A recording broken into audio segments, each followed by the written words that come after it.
The mandatory curfew again extended in several family islands. This as health officials monitor the uptick in positive COVID-19 cases during the country's third wave. The Prime Minister making the announcement in the House of Assembly this morning as the government seeks approval for a resolution to extend the emergency powers COVID-19 orders. Altovise Munnings leads us off tonight. We are here to save lives, not to play games, nor to pander. With a third wave of the COVID-19 pandemic raging, extending the emergency powers COVID-19 orders to August is necessary to maintain health and safety, since health officials acknowledge that the pandemic is not ending anytime soon. But Prime Minister, the Most Honorable Dr. Hubert Minnis, did point out during his contribution in the House of Assembly Wednesday that government is utilizing an approach that takes into consideration the virus's impact on different islands. For example, measures need to mitigate the high numbers of positive COVID-19 cases reported in New Providence would not be needed on smaller islands like Crooked Island. The Prime Minister also noted that these measures, which he says has saved lives and recommended by health experts here at home, allows the country to remain on constant guard and ready if matters worsen. With that in mind, more restrictions will begin this week. On the recommendation of health officials, because of concern for an increase in cases in Andros, an increase in cases in the Berry Islands and Cat Island, the daily curfew will now be from 8 p.m. to 5 a.m.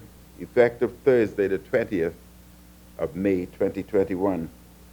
Health teams are headed to these islands for outbreak investigations, and vaccination teams will also be deployed to these islands. Any other additional measures will be announced depending on the findings of the investigation team. And these recommendations, Mr. Speaker, will be made in the coming week. While daily curfews were recently lifted in Abaco, Eleuthera, and Exuma, New Providence's curfew remains between 10 p.m. and 5 a.m. and 11 p.m. to 5 a.m. on Grand Bahama. Additionally, drive-up cookouts are now allowed with no alcohol permitted on mainland Abaco only, Eleuthera, including Harbor Island, Exuma, New Providence, and Paradise and Rose Islands. As well as indoor dining is now permitted on New Providence and Abaco for fully vaccinated persons who must show proof of vaccination. When it comes to COVID-19 testing, fully vaccinated people will no longer be required to take the RT-PCR COVID-19 test for travel here to New Providence and Grand Bahama. And fully vaccinated travelers are not required to take the test to enter the country. Fully vaccinated international passengers, though, must still obtain a travel health visa. International travel health visas for fully vaccinated citizens and residents are $10.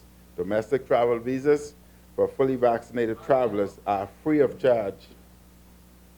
The fine, Mr. Speaker, the fine for submitting falsified vaccination is $10,000 or 2 years imprisonment or both. Under the new order, the requirements are being removed for PCR testing for those traveling from Abaco, Eleuthera, and Exuma.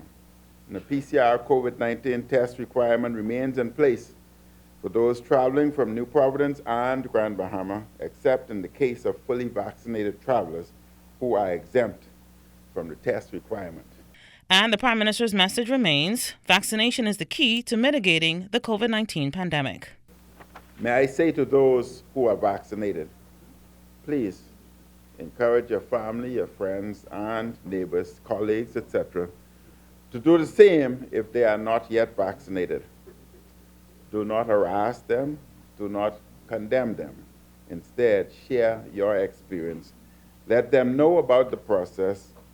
Calm words of encouragement and first-hand knowledge may bring others to the vaccination centers, ensuring they are protected from the terrible virus. Altovise Munnings, ZNS Network News.